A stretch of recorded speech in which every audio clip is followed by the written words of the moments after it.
So, good morning, welcome everybody.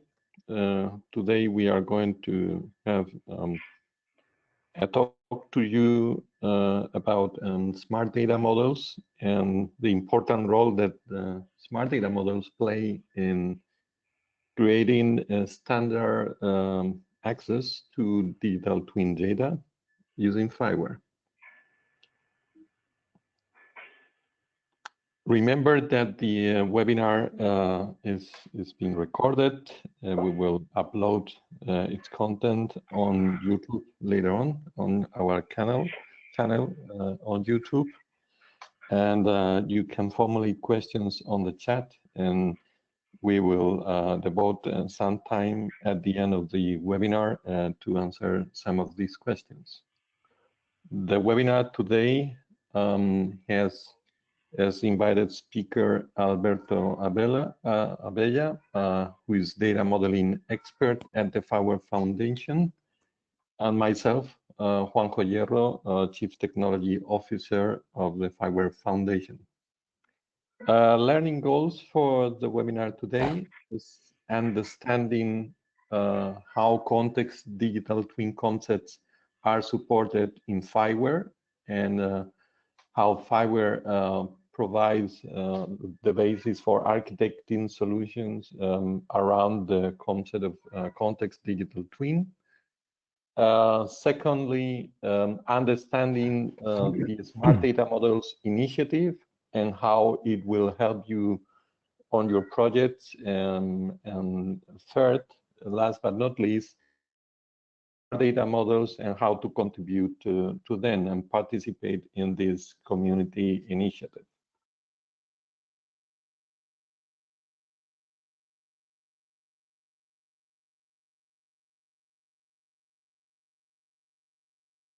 Okay, this is the index of the presentation. It has mainly two parts.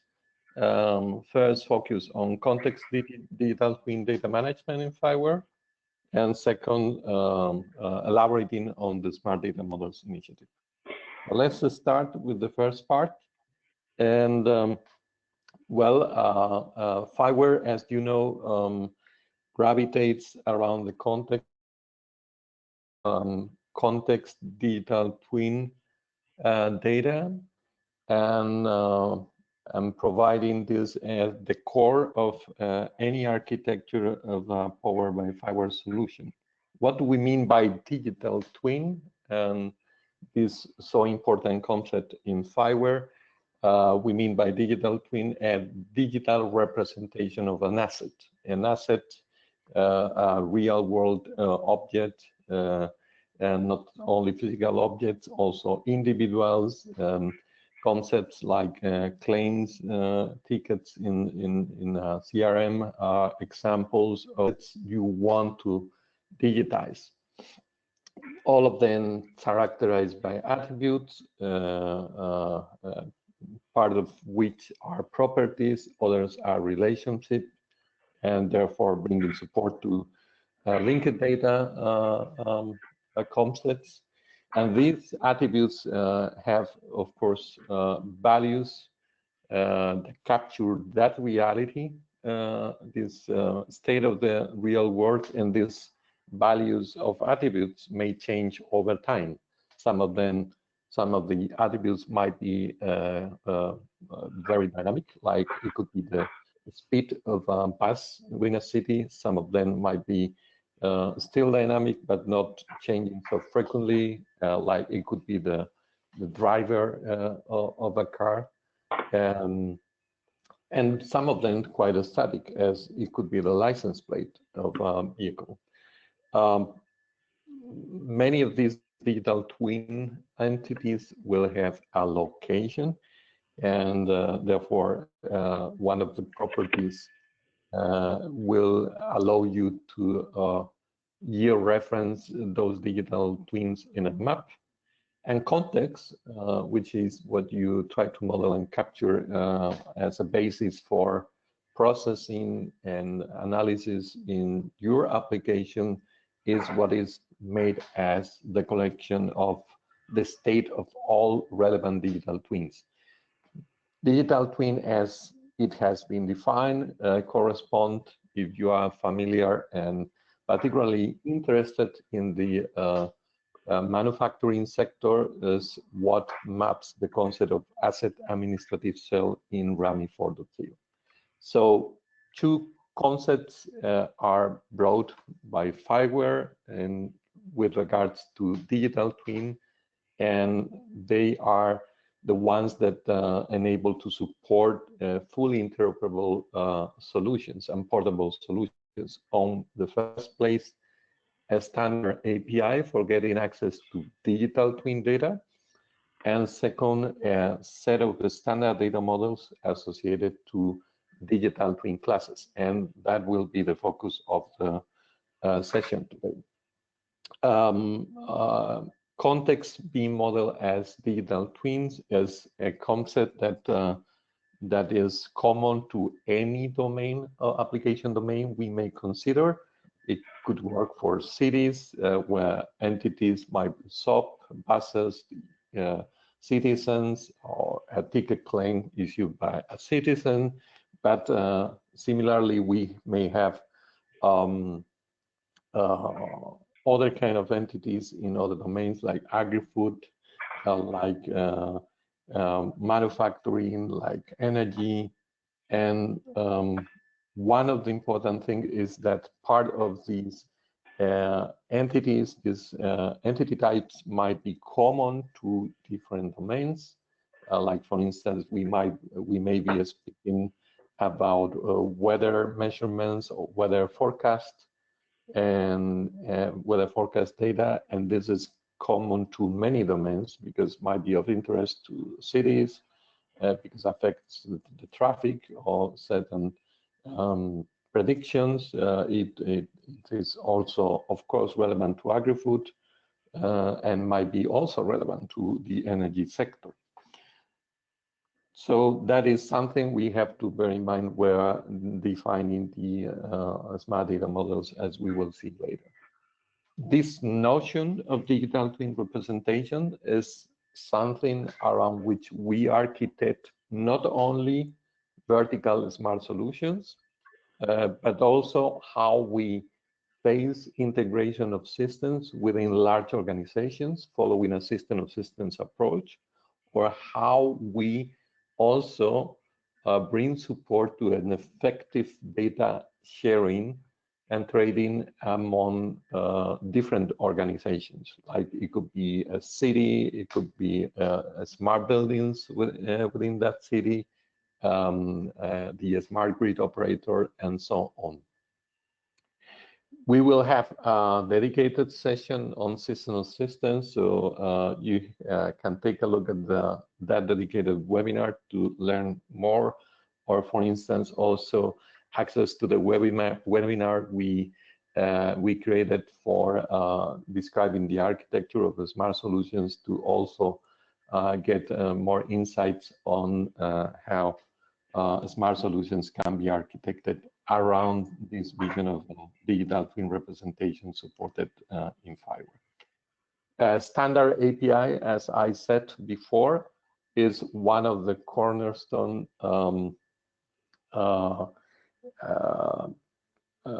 facilities that FIWARE provide, and this is the NGSI API, RESTful API that it's very simple, since almost every developer can create a solution, their first applications, the very first day, but yet quite powerful, supporting advanced concepts like geo queries, like subscription notification, like support to linked data, etc. There are also some webinars focused on NGSI-LD and the API, so I will not elaborate on that further. You can visit those webinars to investigate more. NGSI-LD has been a standard API widely adopted by different organizations. And the second pillar that brings support to this standard programming of digital access to digital twin data is the smart data models. Here is where FIWARE decided, together with relevant organizations to launch an initiative towards the definition of common data model mappings in JSON-LD that are compatible with the NGSI API, and that will become a set of very valuable resources for developers to create their applications, because rather than defining their own models, it will be worth taking a look at the existing data models within this repository, this resource, and this may accelerate the development of applications. And furthermore, it will be important that you rely on standard data models others are using, because that will be what will guarantee that solutions will be ultimately portable and interoperable. We do not pretend to define all those data models. In many cases, those data models we will brought there in this resource will be reliant on existing de facto standards or de jure standards as well. For instance, whenever we find something useful defined in schema.org, we rely on that, or we rely on data models defined in SAREF initiative or in IC. For instance, in the case of energy, there are quite a number of models in energy that we will leverage, but what we will provide, because will be especially useful for developers using FIWARE, is the corresponding mapping of these models into JSON and JSON-LD structures that are compatible with the NGSI API. With this, the architecture of solutions can be designed, vertical solutions in different tiers, and with digital twin representation access through a context broker at the core, and as well also this system of systems architecture for large organizations, where we break the information silos and integrate all the data coming from the different systems in a common shared digital twin representation of the world. We will, as I explained, not go into details on this, how these architecture are designed. There are specific webinars for that. Today we will focus on the second part regarding Smart Data Models Initiative. And with this, I leave the floor to Alberto to continue with the second part of this webinar. Thank you. I guess that you are seeing my screen and you are listening to me. So thank you very much. And thank you, Juanjo, for the very explanatory. Now, let's go to move to the Smart Data Models Initiative.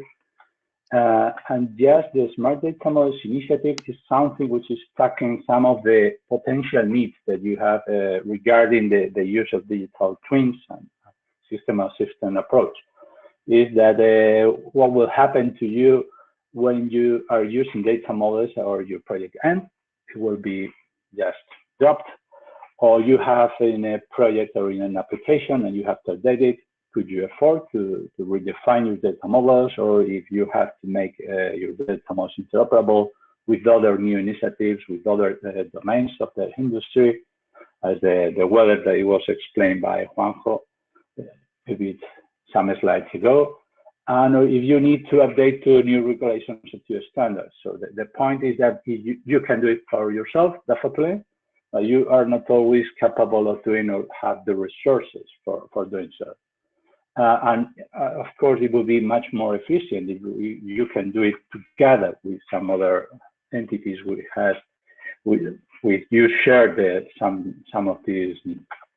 So this initiative, the principles of this initiative, it's basically 10. It's a community site, and therefore the we are not FIWARE, neither the technical steering board who is creating the data models, but the users are creating the data models. And we get into the very fine detail. So we define everything regarding this data model. It's not just an abstract instruction. It's something that you can touch and use it, definitely. And for many sectors of the industry, and hopefully in the coming future for all of that. We are not doing this alone, but together with other relevant organizations in the creation of the different domains and subjects. A domain is a sector of the industry, and a subject is a group of data models of this industry, which for some reason have some elements in common, and we group together into a subject. We some consistency between the data models across the different domains, so it will be very easy to connect the data model, let's say, whether with the smart city, with the agri-food, or with the energy generation, and so on. We are doing this into an agile standardization, so you won't have to wait 4 years for a new version, but some months it will be done by demand, and this helps us to be on the same path as the market, so we won't get outdated. And of course, this initiative is providing extended usefulness for FIWARE platform users in terms of interoperability, in terms of the reduced time dedicated to the coding of data models, but also we accumulate the experience in real case scenario, because this is one of the requirements. And the point that we are just mapping this initiative to be easily integrated with other platforms beyond the NGSI platform, although NGSI platform will be always the core of the initiative. Of course, we are using an open licensing, which entitles you to use these data models to adapt if you need, or to extend, and of course to share the new versions. It can be used in real case scenarios, so there's no restrictions in commercial use. And from the point of view of the platform, we are based on Git, which is a common resource for many developers, and GitHub as a development frontend. And we use the consensus as a main decision method. Bear in mind that we are not in the case in which we have one version a year or one version every 4 years, but one version that could be evolving in the matter of weeks or just months. And whenever possible, we are based on widely adopted standards. So we are not reinventing the wheel. We don't have the resources, and we don't have the will to do it. So whenever there are some ontologies or international schemas like schema.org, we attach to it because it makes more useful for the data models for everybody. Regarding the structure of the initiative, there is 3 levels. There is a main repository in GitHub, which is data models. Inside the smart data models, when you can find out which is the basic information about the initiative at global level. So the templates, or just the inventory of domains, the inventory attributes. Connected to this repository data models, there is a number of domains, which are repositories as submodules of the data models. There is one domain for every industrial sector. The difference into the color means that some of them are just starting, they are present, and there is one specific domain which is cross-sector. Cross-sector means those groups of data models which are used in several domains. Maybe the easiest to be understood is weather. Weather is of course relevant, as Juanjo has explained to you, for smart cities, definitely, but it's also quite relevant for agri-food. What will happen to agri-food without the weather? Or to smart destinations, because it affects tourism, definitely, or for smart water in terms of water predictions and so on. And therefore, instead of being just depending on one single of these domains, there is a specific domain called cross-sector. The good point is that the weather is just a subject, and this subject is connected as a submodule into these several repositories coming from the domains. What does it mean? That whenever we update the weather repository, it will be automatically updated into the water, into the agri-food, into smart cities, or whatever. So you don't have to pay, you don't have for repositories for taking care of the weather, but one, whenever it's possible.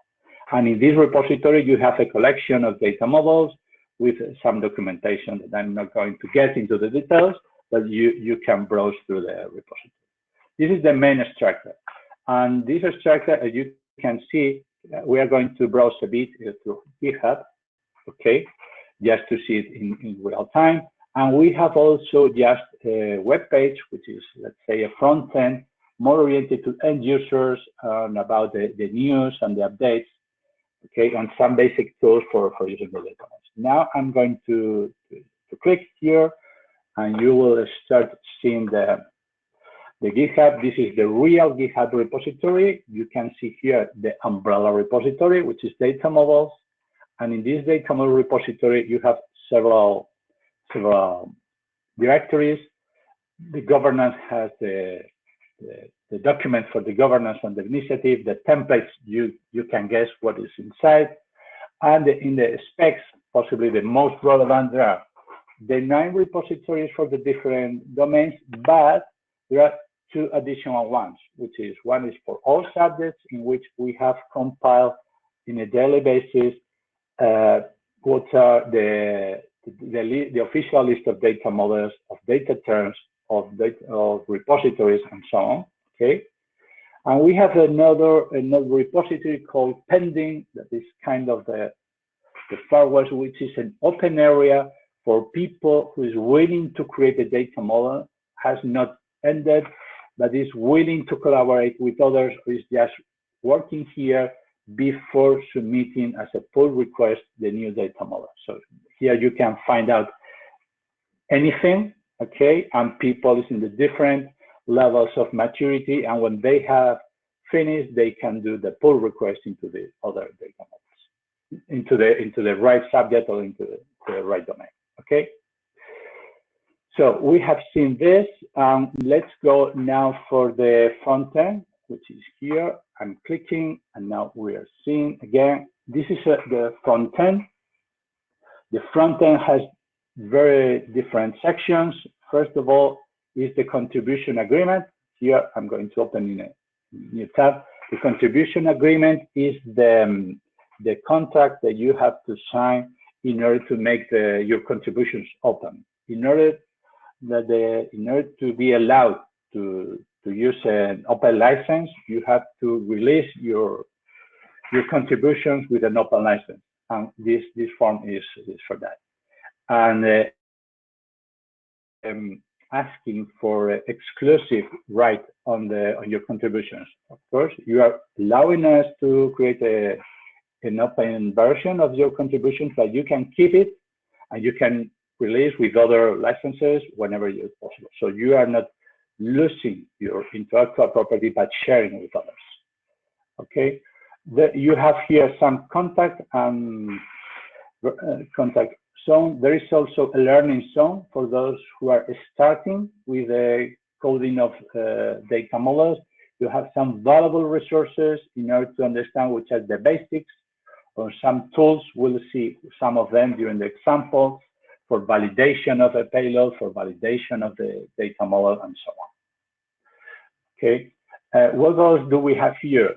We have a contribution manual, okay, explaining what are all the elements that you have to include for submitting a complete data model.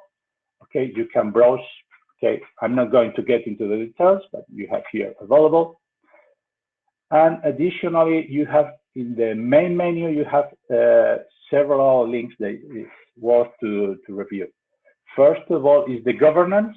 Okay, we'll review this lately with in the presentation, but you can have a presentation here, and just to the elements that they are considered here for the governance and the initiative.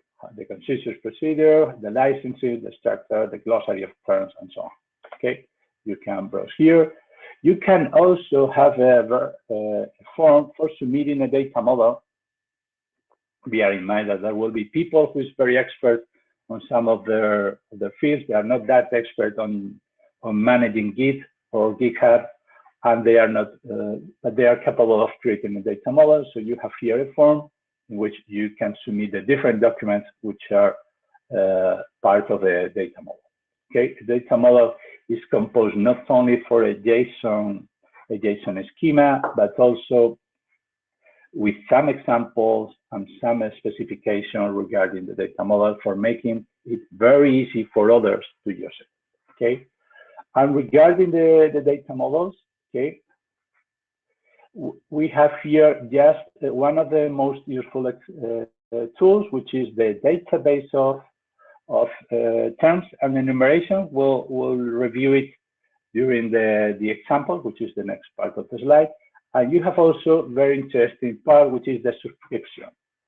Here you can subscribe to the different domains. So you just put your email here, click subscribe, and you get subscribed to every sector that you are interested in. So if you are interested in smart agri-food, you fill here, click subscribe, and once a week you will receive if there is anything new regarding this domain, whatever it is.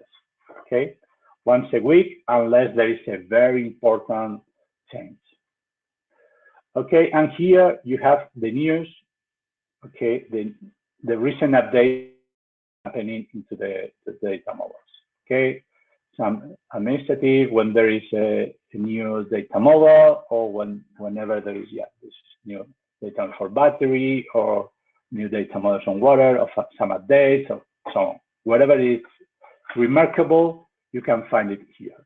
Okay, so instead of waiting for the newsletter to get received, you can browse here. And additionally, you have a section in the front end which is regarding the pull request and issues, so you can know what is coming for the different data models. So these pull requests and issues are checked every 5 minutes, so you are always updated on that. And here you can see also below this the list of data models, and you can go directly, because you can, I'm going just to click on one of this. It's taking us to the Open 311, and then we have here just the data model of the issue service request Open 311. Okay, so we have seen a bit of the structure. Now let's see it in action. Okay, and for doing this, you have here in the presentation the explanation, the detailed explanation of what we have seen. I don't want to spend more time on that, and let's go for the practical part that I guess that is much more useful. First of all, imagine that you are going to create a new data model, and you need to know if there is something similar what you are willing to do. So you can check here in the attributes database, which is currently in the front end of the initiative. Okay, this is the list of terms, and try to look for something. I'm going to look for temperature, which means to be something quite common. And you can see here grouped by the different data models. So there is something regarding soil temperature, something about leaf temperature, okay, the color temperature of a street light, or just plain temperature. Maybe this is the thing that I'm interested in, and then I could go and see if there is a temperature around here. Yeah, okay, so temperature is defined as a number, just plain number there. If I take this and put it into my data model, then we are granting that this will be compatible one within the other. Okay. Let's go back. Wait, what's this? Sorry. Yeah, here we are. Okay.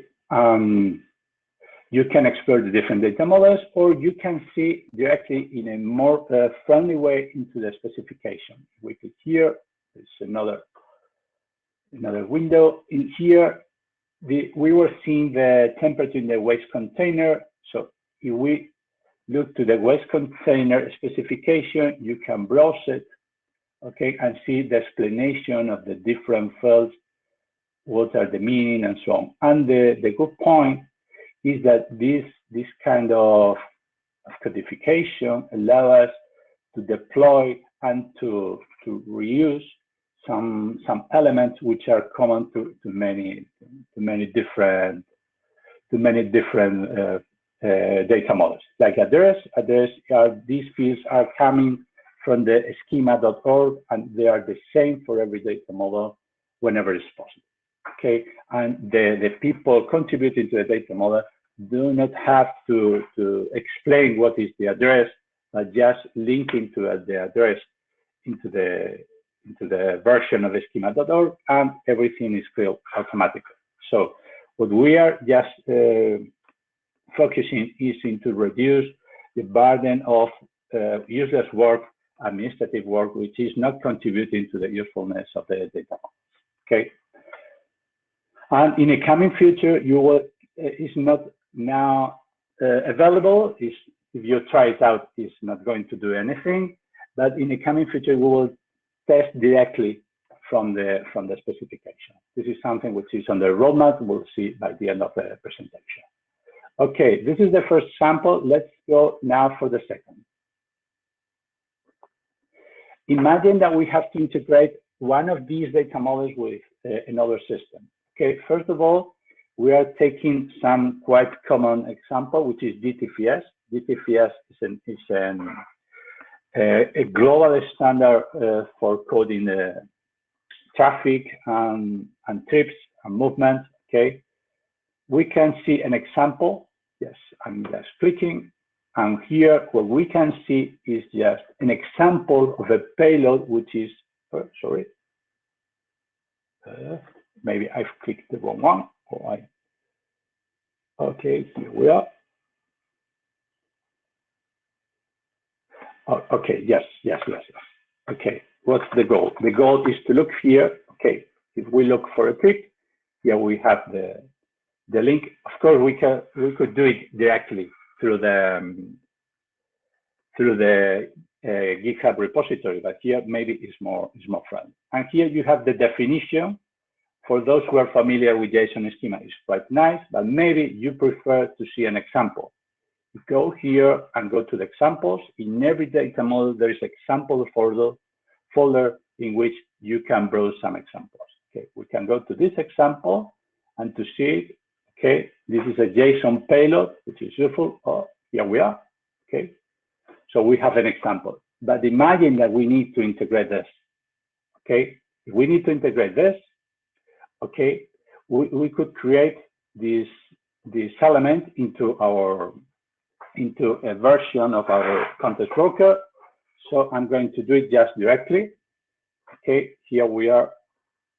Maybe you're seeing. Here I have a terminal, and here I have some instructions for interacting with this context broker. First of all, I'm going to check that it's alive. Okay, it says it's alive for 1 day. Okay, it's ready. And I'm going to list if there is anything inside with this. Okay, cleaning. If you can see here, there is returning something which is empty. So there is nothing here. Okay, and then what we could do is just to create just from here to there is the very same content that we have here. Just instead of cutting and pasting, I'm just here saving a bit of a time. I'm just copying this instruction. Okay, here we are. Copy and paste. And what is going to happen? Okay, it's returning us the entity has been created. Let's make sure that we have that entity. Let me list all the entities here. Okay, copy. Is there anything here?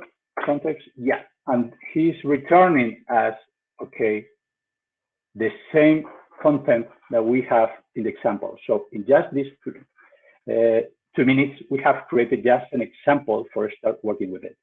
Yeah, but this is not the end of the path, because of course maybe we are wishing to integrate this with other things. And regarding this, what we provide whenever is an example is a CSV version.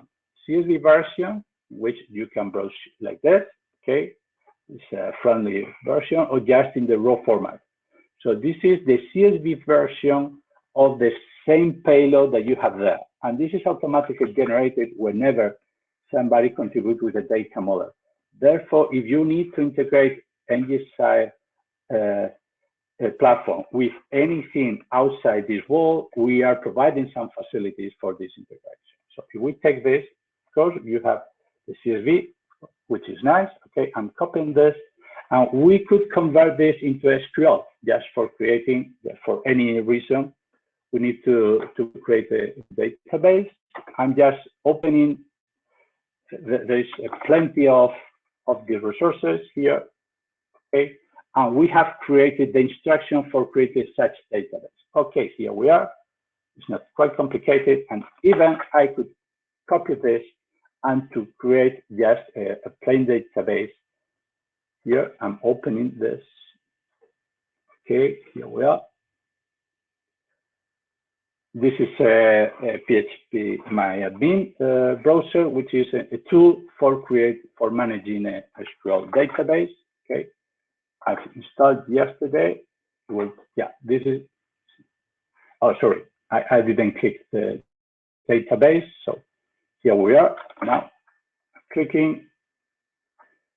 Okay, and here there is the table. So if we now browse this database, we have our table, we have our payload. This is just a warning message, but here we are our data.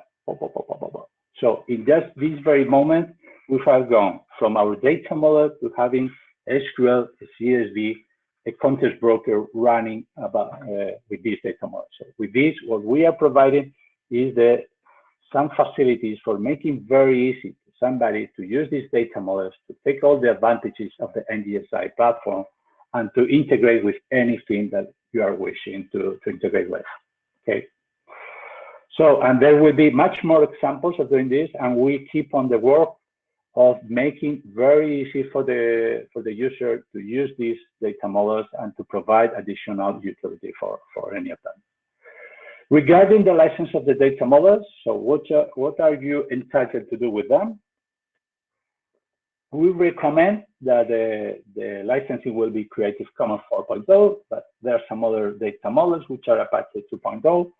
Or other open licenses could be approved as long as they recognize the contributors, allow the free reuse of the data model, and do not impose restriction on the use and the adoption on the modification. Okay. Of course, in order to grant this, the contributor has to fill the form that you saw to provide the rights to the initiative for releasing with this license. Okay. And how to contribute? You can contribute in several ways, but anybody can contribute as long as he or she meets the guidelines. So, of course, if you invent a data model which is not following any of the existing properties, we are not going to accept it, not for any reason, but what we need to guarantee is that the data models are consistent and coherent.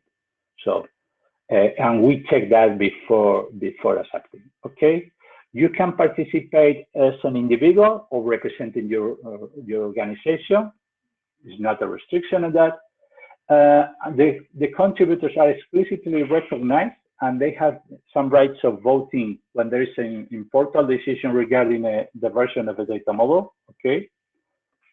And the contribution has to be based on real use of the data model. So we are not accepting, let's say, that data models just designed, this is the very first version. You have to check in real case scenario, because in real case scenario, you discover what are the advantages and the disadvantages of the data model, and you can fine tune this data model and make it really useful for that.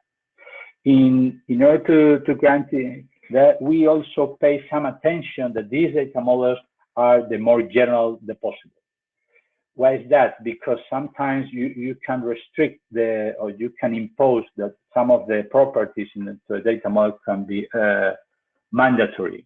We reduce the amount of mandatory properties to the minimum, because our goal is to make the data model as useful for any use case that we can imagine as possible.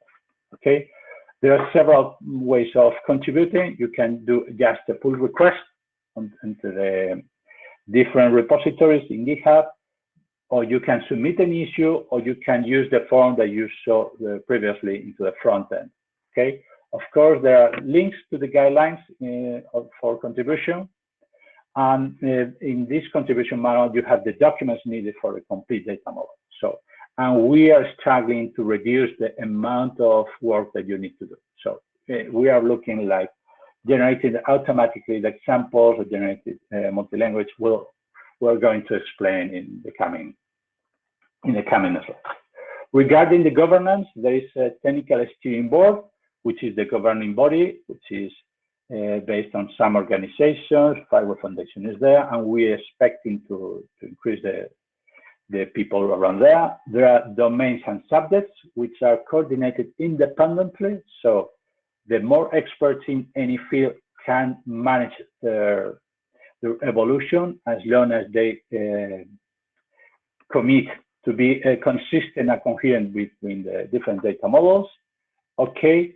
The domains has to be coordinated by organizations, so they have the global view of the sector, but subjects could be coordinated either by individuals or organizations.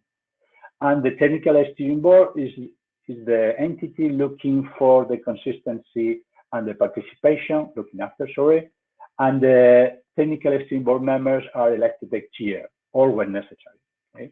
And whenever possible, we use the consensus procedure, even taking into account that we have a procedure for conflict, but this is not the case in a regular basis. In fact, we have never had to use any conflict because on the contrary to some other approaches to standardization, we are keeping new versions with high frequency, and therefore there are no decisions that cannot be undone in a coming future, okay, or in a short period, because as humans we can make errors, but we can correct it quicker. This is the advantage of this initiative. Okay, and regarding the documentation, you see this very complicated schema, but let me explain a bit. So if you see on the upper left corner, we have the schema.json, which is a blue rectangle, which is one of the source of truth. Here we define which are the properties that this data model is compiling. Okay, and we create automatically whenever there is a green circle. This is already done. That automatically generates a model.yaml in which the author has to include manually the description. So we are not going to explain what are the attributes of the data model to the author, of course. But whenever possible, if you are linking to existing attributes, okay, the description are already available. Okay.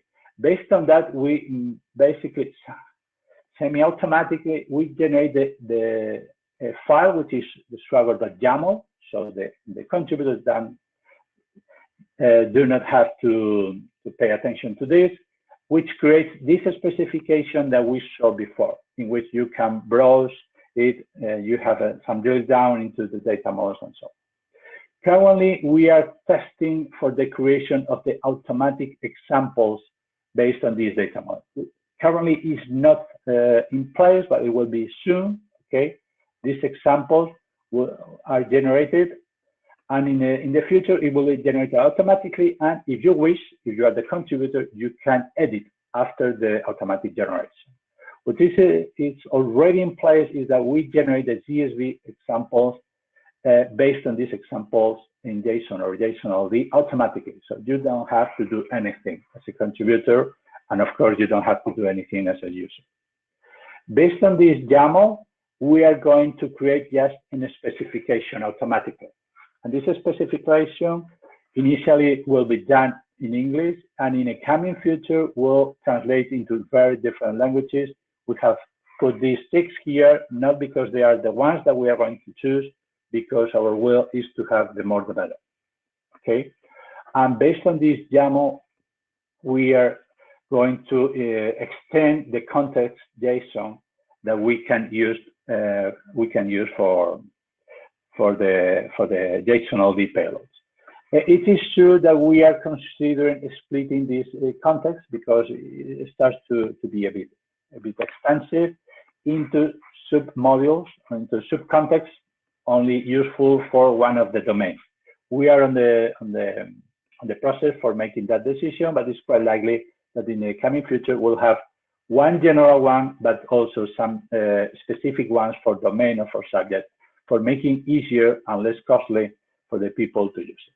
Okay, so with all of this, if you realize in the coming future, well, what do you have to do as a contributor?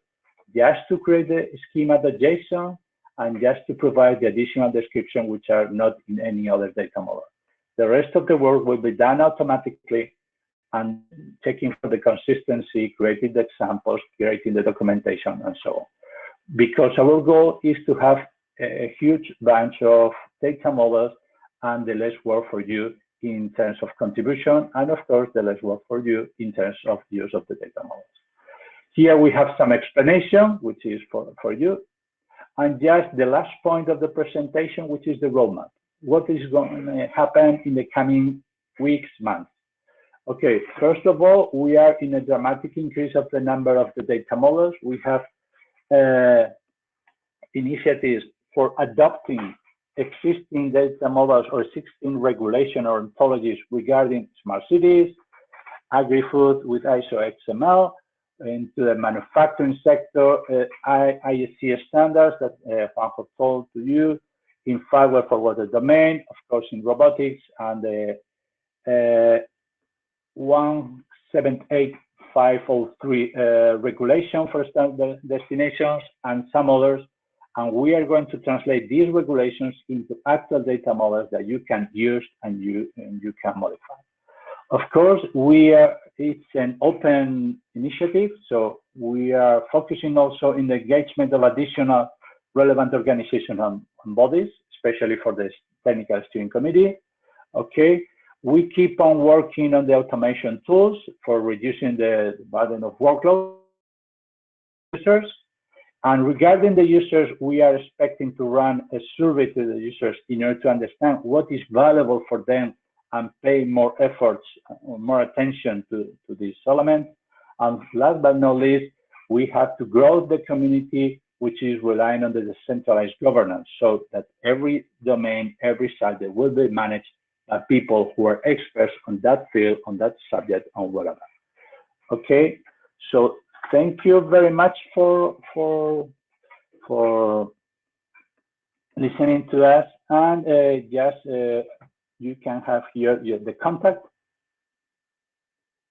Okay, and now is the open time for questions and answers. Okay, so thank you very much. I'm open right now to the questions that you are willing to do through the chat or just talking. Thank you very much.